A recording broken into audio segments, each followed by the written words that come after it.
Paulo, mataas ang respeto kay Kim Chiu at sa mga katrabaho nito.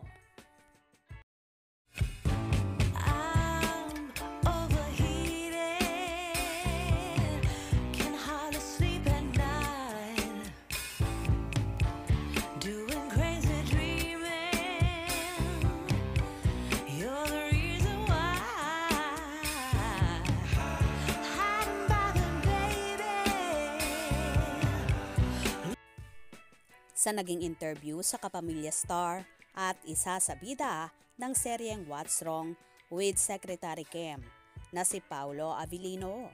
Dito nga ay may mga katanungan na isa-isa niyang sinagot.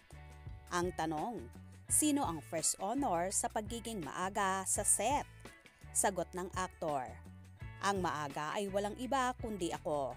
Never akong nalilate dahil mataas ang respeto ko sa oras ng ibang tao at ayaw kong nagsasayang ng oras.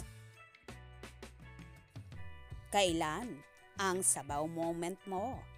Kapag may trabaho, dahil you all know na medyo mahabang working hours namin. May mga times talaga, especially siguro fiesta hours or pag late na ng gabi.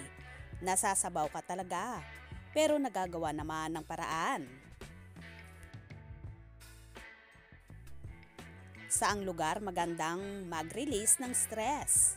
Sa gym or kapag nag-exercise ka, dahil hindi lang ito inaayos ang physical condition mo, kundi pati na rin ang mentality mo. Paano mo inaaliw ang sarili mo during heavy traffic?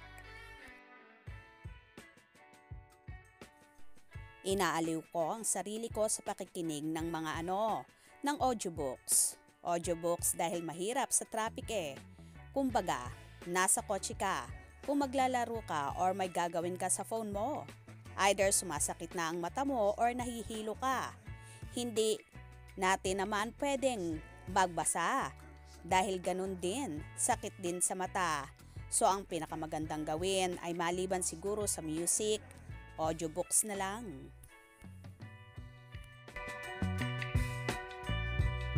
Habang buhay.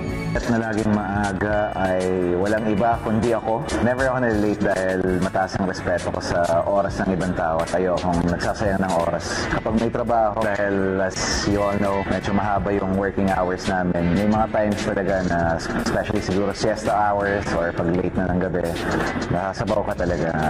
Pero nagagawa naman ang paraan. Sa gym or kapag nag-exercise ka, dahil hindi lang ito inaayos ang physical condition mo, kundi pati yung mentality mo. Naaliw ko ang sarili ko sa traffic, sa pakikinig ng audiobooks. Dahil mahirap sa traffic eh. Kung nasa kotse ka, kung maglalaro ka, or may gagawin ka sa phone mo, either sumasakit lang mata mo or nahihilo ka, hindi ka rin naman pwedeng magbasa dahil ganun din, nakatrend sa mata. So ang pinakagandang gawin ay maliban siguro sa music, ganito nga ka-professional ang isang Paulo Avellino pagdating sa trabaho at talagang wala siyang sinasayang na oras. Lahat nga ay mahalaga sa aktor lalo na kapag si Kim Chiu ang kasama. Walang sasayangin na oras ang binata at wala ring dull moments ang Kim Pao kapag sila na magkasama dahil puro kwentuhan, tawanan ang nagaganap. Lalo sa set ng kanilang taping na palagi silang napapansin na magkausap at super happy sa isa't isa. Ika nga ni Chinita Princess, kopya boss. Ganito nga talaga si Paulo pagdating sa trabaho. Na ayon nga sa kanya hindi siya nalilate at talagang pinapahalagahan niya ang bawat oras, lalong higit ang kanyang mga katrabaho. Kaya naman marami ang may gusto na makatrabaho ang aktor. Kaya naman tumutok at wag na wag pauhuli sa mga maiinit na kaganapan. Anong inyong magiging reaksyon sa bidyong ito?